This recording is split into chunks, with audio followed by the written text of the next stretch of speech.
Mash Kenada. Hi, my name is Zero De Leon. I'm a drummer, comedian. Drummer first, comedian last. So, I've been drumming for 25 years. Wow. Grabe. I worked hard as a drummer. And I'm proud to say, I don't live with my parents!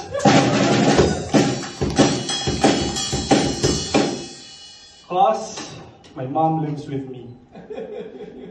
No, in my house.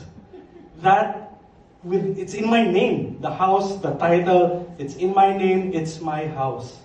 At dahil bunso ako, sabi ko sa mami ko, Ma, dahil laki ng utang ng loob ko sa'yo na ang master bedroom. May bathtub, walk-in closet, dito lang ako tumira sa bahay ko, dito ka na tumira, Ma, because I love you. Sabi sa akin ng mom ko, anak, ako nagbayad nito.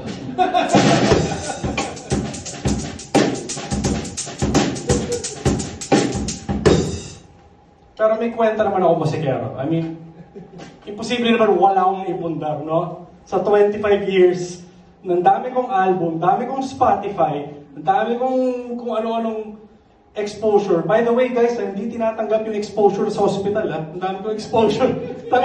Lugi ako, ha? So anyway, nakabili akong sarili kong kotse. My own money. 100% my money. Na binigay din sa akin ng nanay ko.